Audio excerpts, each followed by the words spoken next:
Olá, tudo bem? Espero que sim. Meu nome é Antônio Minhoto, sou professor. Você está no canal do professor Antônio Minhoto, ou esse vídeo foi compartilhado contigo, mas é oriundo desse canal. Seja muito bem-vindo, seja muito bem-vinda. A ideia aqui é trazer temas de interesse do direito. Eu sou professor universitário e estou trazendo agora, nessa fase, agora estou trazendo uma sequência de aulas aí de direito privado, que também mesclam, como eu já expliquei, já esclareci, que mesclam aspectos que não são específicos somente de direito privado, até porque eu acho importante trazer uma base, a origem de onde veio, para depois a gente poder entrar especificamente no direito privado, que nós vamos entrar certamente. Então é isso. Eu vou aqui compartilhar com vocês a tela.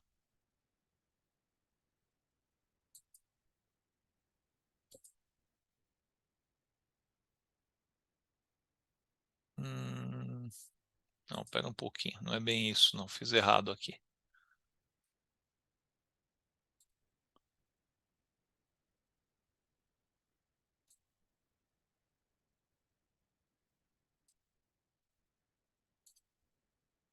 E aqui a gente compartilha.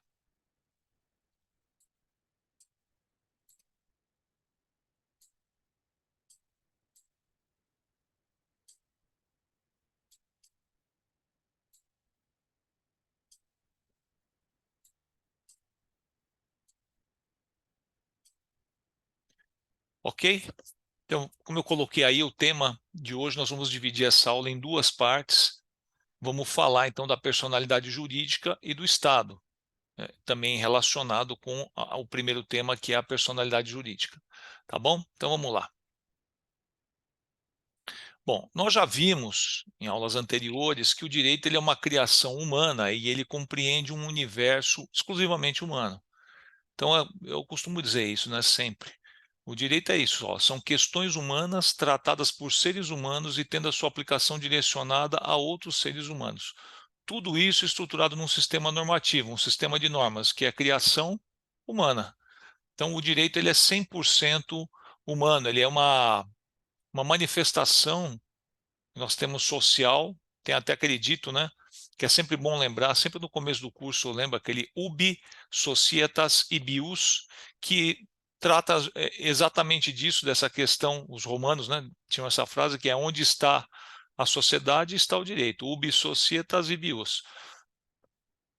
E a gente tem essa característica, ou esse perfil do direito ser uma criação exclusivamente humana. A gente fala isso para contrapor a outras áreas do conhecimento, como, por exemplo, biologia, física, química, em que você tem manifestações da natureza.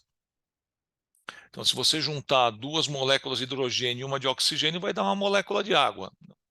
Ah, não, mas eu não quero que saia esse resultado. Não tem o que fazer. No direito você consegue, porque a norma é uma criação humana, você pode alterar a norma, pode emitir outra norma, enfim, é possível, é uma criação humana. Não, esse exemplo que eu dei mostra bem que há certas áreas que não têm essa possibilidade. Bom, esse sistema de normas, ainda mais, ele é emanado de uma única fonte, o Estado. Não é o foco principal dessa disciplina esmiuçar detidamente o Estado, mas é vital conhecer suas características para poder entender especialmente a questão normativa. Então, até eu coloquei aí alguns elementos, né? Que é o estado de composição. Quais são os elementos que compõem o estado? É um território determinado, uma população, né, o povo, uma população identificada com esse território e um poder que o dirige, é um poder soberano. Mas, enfim, vamos adiante. Há muitas teorias sobre o surgimento do Estado, realmente há. Uma das mais interessantes é a defendida por Friedrich Engels, que dizia ser o Estado uma necessidade surgida na história junto com o surgimento da propriedade privada e os conflitos a ela inerentes. Já vou antecipando desde já, para se evitar mal entendidos, vamos voltar a falar nisso, que não se trata aqui de eu ser defensor do Engels ou de eu ser adepto da sua teoria, não tem nada disso. Eu estou trazendo simplesmente uma teoria, uma delas, ela é bastante interessante. O Engels escreveu junto com o Marx, escreveu o Manifesto Comunista, depois o Marx sozinho escreveu o Capital em 3 volumes. Mas ele tem essa teoria que eu acho uma teoria interessante para ilustrar uma das possibilidades de surgimento do Estado. Então, com a mudança de interesses coletivos por interesses privados ou pessoais, surgem também conflitos de interesses entre os indivíduos. Esses choques de interesses seriam inevitáveis, e assim o Estado surge para mediar esses atritos, esses potenciais conflitos, mantendo-os em níveis aceitáveis. Então, na verdade, por essa visão, você tem uma mudança, uma migração. Você tinha antes um grupamento de interesses coletivos, vamos colocar assim em termos de propriedade, ninguém possuía nada, ninguém dizia isso é meu, aquilo é seu, tudo pertencia a todos, havia uma ideia de coletividade. Essa ideia cedeu espaço para o surgimento de interesses privados ou pessoais, justamente com a ideia de propriedade, e o próprio Engels diz que não tem assim ele não sabe dizer, não, mas como que surgiu a propriedade privada? Ele mesmo diz, não se sabe como, mas surgiu. Então, o Estado ele é criado para mediar os conflitos, porque você passa a ter conflitos pessoais, privados. Eu quero uma coisa e enfrento uma resistência de uma outra pessoa que ou quer a mesma coisa, ou aquilo que eu quero vai interferir no que ela quer. Então, se instala ali um conflito, um atrito. O Estado cumpriria o papel de trazer esses atritos, esses conflitos para níveis aceitáveis, para um equilíbrio. Então, ele não elimina o conflito, o atrito, mas ele traz para níveis aceitáveis. Eu trouxe até aqui um desenho, vamos ver se eu consigo me fazer entender. Então, aqui eu desenhei um rio, né? Vamos imaginar que esse círculo que nós estamos vendo aí é uma comunidade. Então, essa comunidade, antes de ter essas áreas aí rachuradas, desenhadas e tal, que eu fiz esses vários desenhos, antes disso, ela era uma comunidade em que tudo pertencia a todos. Então, era uma ideia de coletividade, uma ideia comunitária. Tudo bem, aí surge, como nós dissemos há pouco, surge essa ideia de propriedade privada, né? Então, por exemplo, aqui à esquerda tem o rio, então à esquerda do desenho, onde está desenhado essas pequenas pedrinhas. Eu sou ruim de desenho, pessoal, mas é só para passar a ideia. Alguém fez aquela propriedade ali, cercou ali, aquela parte é minha. Aí aqui, mais em cima à direita, também está tracejado aqui com os riscos e tal, uma outra área, menorzinha aqui do lado da direita, outra área. E tem esse aqui que está na entrada do rio, propositalmente eu coloquei aqui na entrada do rio, essa propriedade para mostrar o seguinte: a pessoa pode, por exemplo, esse que cercou aqui, ele cerca essa entrada do rio e decide que bem na pontinha, na entrada do rio, ele decide criar porcos. Exatamente, criar porcos. Porco não é exatamente esse o bicho mais limpo que pode existir, né? De qualquer maneira, qualquer bicho que você for criar vai causar alguma sujeira. Ora, ele está causando uma sujeira na entrada do rio da comunidade. Como é que vai ficar essa água? Vai ficar suja, vai ficar poluída, excrementos dos porcos e todo tipo de sujeira que você pode imaginar. Claro que isso vai afetar o restante da comunidade. Então, esse desenho é para trazer essa ideia de um potencial conflito que se instala, né, para mostrar que essa criação da propriedade privada pode trazer esse tipo de situação.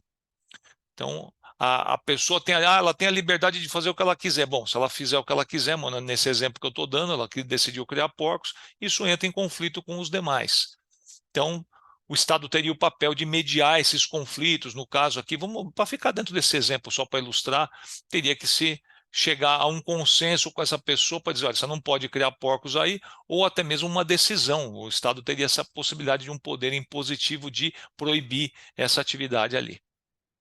Na verdade, é só para ilustrar. Então, o Estado só existe, diz Engels, porque existe a propriedade privada. Aliás, para Engels, e especialmente para Proudhon, que é um outro autor também, que escreveu uma obra com esse título, ele escreveu uma obra, o Proudhon, chamada Toda Propriedade é um Roubo. Então, o Proudhon é identificado com o anarquismo, né, lá no século XIX. Mas, enfim, essa colocação, mais uma vez, é simplesmente para ilustrar, tá certo? Ah, professor, então, puxa, podemos ter como essa teoria certa? Não, não tem essa teoria certa. Olha lá. Segundo essa visão de mundo, o homem vivia naturalmente num sistema em que inexistia a ideia ou noção de propriedade privada, pois nada pertencia a uma pessoa ou pessoas determinadas. Todos detinham ou tinham tudo, e na verdade nem mesmo havia noção do ter como existe hoje, uma coisa sua, própria, privada. Então, essa é uma visão que eles, dentro dessa visão. Importante frisar que o exposto não é a teoria certa, falei lá no começo, volto a dizer agora, ou a visão certa, mas apenas então somente uma visão sobre o Estado, a propriedade e o direito. Direito não é ciência dura, exata. Podem haver sobre um dado objeto melhores concepções e outras que podem ser piores ou menos completas, mas não exatamente erradas. Então você vai encontrar outros teóricos com outras teorias sobre o surgimento do Estado. Isso é importante, pessoal, porque o direito ele tem essa possibilidade, digamos assim, né? Essa abertura, né? É importante que você saiba disso. De todo modo, as normas emanadas pelo Estado integram ou compõem um sistema normativo direcionado para a regulação da conduta humana, a conduta de pessoas, seres humanos. A gente viu também lá, praticamente no primeiro slide, a gente viu em relação a isso, essa coisa do direito ser uma criação humana, criada por humanos, voltada para questões humanas, aplicada em relação a outros seres humanos, enfim. Né? A gente fala que o direito faz parte do mundo cultural. O objeto de atenção dessas normas e dessas condutas é a pessoa, mas numa acepção jurídica. Aí a gente vai adentrar já ao tema específico da personalidade. A pessoa, o ser humano, por certo, é de interesse do direito, claro que sim. Mas o termo pessoa tem uma outra conotação dentro do direito. No direito, pessoal, nós temos essa coisa de termos que você já conhece do teu dia a dia, que você acha que você sabe o que é, no direito é uma outra coisa. Por exemplo, rapidamente, o que é burocracia? Não, professor, eu sei o que é burocracia. Puxa, fui no Detran outro dia, maior burocracia. Fui no subsolo, peguei uma guia, paguei, subi no quinto andar para entregar, para tirar um documento. Cheguei lá, não era aquela guia. Tive que descer de novo no primeiro andar para pegar uma outra guia. Tive que conversar com um funcionário, reclamei na ouvidoria, voltei para o subsolo, paguei, subi no quinto andar de novo e não deu certo. Mandaram voltar outro dia. Maior burocracia. Não, pessoal, isso para nós não é dentro do direito. Burocracia para o direito é a estrutura humana de pessoal, seres humanos que prestam serviço para o Estado. Toda aquela estrutura humana, aquilo ali é burocracia. Por isso que se fala um burocrata. Fulano é um burocrata, quer dizer, ele faz parte da burocracia estatal, ele é um agente público, né, que presta serviços ao Estado, trabalha para o Estado. Pessoa em direito, de qualquer maneira, veja só, é como a gente falou, né? Dá um exemplo aqui da burocracia. Pessoa, para nós, no direito, ela não tem nada a ver com a noção comumente encontrada em outros campos. Como, por exemplo, na medicina, que você pode falar que é um corpo físico, né? Um organismo, tronco, membros, cabeça. Eu estou dando uma possível acepção. Filosofia, um ser dotado de vontade e autodeterminação. O que, que é, né, filosofia? Uma possível resposta de um filósofo é um ser dotado de vontade, autodeterminação, livre-arbítrio. Ou religião, pessoa é criação divina, é criatura. Tudo isso são noções de outras áreas. Pessoa, numa abordagem jurídica dentro do direito, é todo o centro de direitos e obrigações. Estando presentes num dado ente, ente é ser, né? Pode ser uma entidade. O somatório de direitos e obrigações, tal ente terá, consequentemente, personalidade jurídica. Vejam no desenho aí, ó, pessoa física, pessoa jurídica. Nós vamos falar dos dois logo mais. Mas é isso, toda vez que você tiver com um centro de direitos e obrigações, um plexo, né? Celso Antônio Bandeira de Mello fala, né, um plexo, para se referir a isso, ou seja, aquele núcleo de direitos e obrigações, você está diante de uma pessoa numa abordagem jurídica. Olha aí o Hans Kelsen. Ser pessoa ou ter personalidade jurídica é o mesmo que ter deveres jurídicos e direitos subjetivos. A pessoa física ou jurídica que tem deveres jurídicos e direitos subjetivos é esses deveres e direitos subjetivos.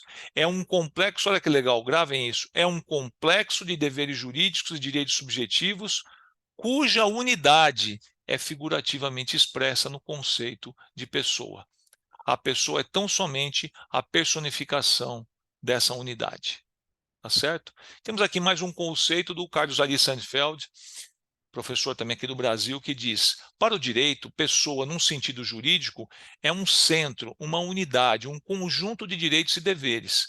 Quando o ordenamento jurídico reconhece em dado ente a qualidade de centros de deveres e direitos, e outorga a personalidade jurídica. A personalidade jurídica é outorgada pelas normas jurídicas. Legal, né? Pessoal, nós vamos agora dar uma parada aqui, como eu sempre falo. Não gosto que a aula fique muito longa, muito extensa. Eu acho que fica uma coisa, não é legal. Para compartilhar também é ruim, se quiser. Então, damos uma parada aqui. Logo voltamos para a segunda parte dessa aula para a gente conversar, tá bom?